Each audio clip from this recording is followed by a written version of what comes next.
Economia, por Gilson Schwartz. Professor Gilson, qual o tema da coluna hoje? Surgiu um novo consenso negativo em torno do que a internet representa para os cidadãos. Um risco cada vez mais alto a ponto de se falar num techlash. Essa expressão, que tem sido cada vez mais usada, é uma mistura de duas palavras em inglês, tech, para tecnologia, e backlash, que é a repercussão negativa, uma espécie de efeito ricochete.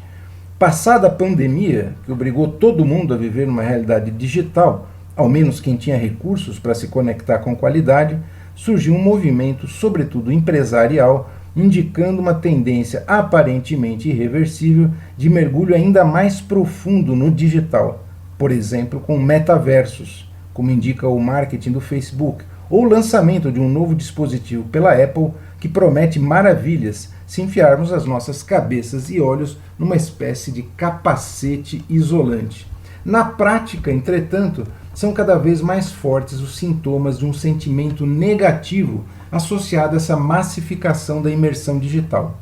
Manipulação da opinião pública, fake news, ambientes de trabalho onde surgem novas formas de assédio moral e sexual, problemas de saúde mental entre crianças e adolescentes, a lista cresce a cada dia. Na medida em que a web se transformou numa realidade acessível apenas por meio de plataformas e aplicativos de mídia social controlados por empresas privadas, assim como a própria infraestrutura de telecomunicações, a busca de novos públicos e lucros crescentes passa a dominar o mundo digital, controlado por empresas como Facebook, Apple, Amazon, Netflix, Google, Microsoft. As empresas chinesas, por exemplo, são vistas como ameaças à própria segurança nacional e à privacidade dos potenciais consumidores. O grande impasse é causado pela rápida passagem de uma utopia de redes livres e abertas para uma era de monopólios de informação nesse capitalismo de plataformas. Essas plataformas também são muito criticadas por não reduzir o discurso de ódio, o abuso e o assédio online, ou mesmo impedir a promoção do terrorismo.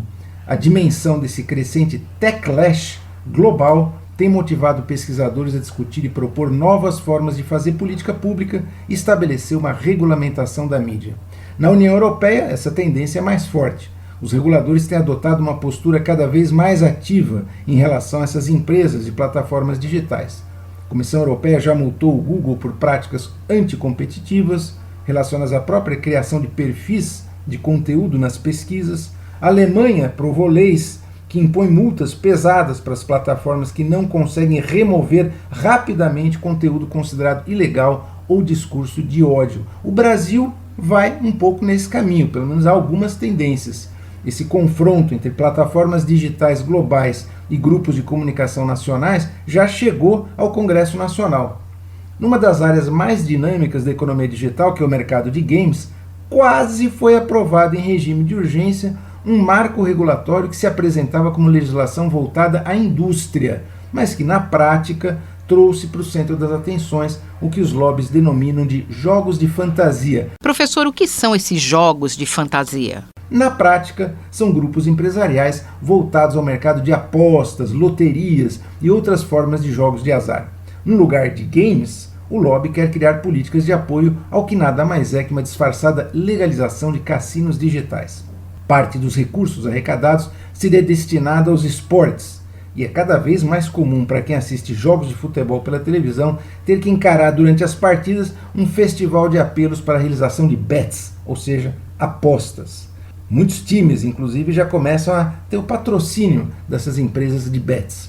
Os governos nacionais e as instituições legislativas devem se colocar como instância que desafie essas perversões e nos ajudem a criar modelos e estratégias para regular esses conteúdos e serviços. A vida digital depende de novas políticas públicas e de marcos regulatórios para que o techlash seja controlado e revertido.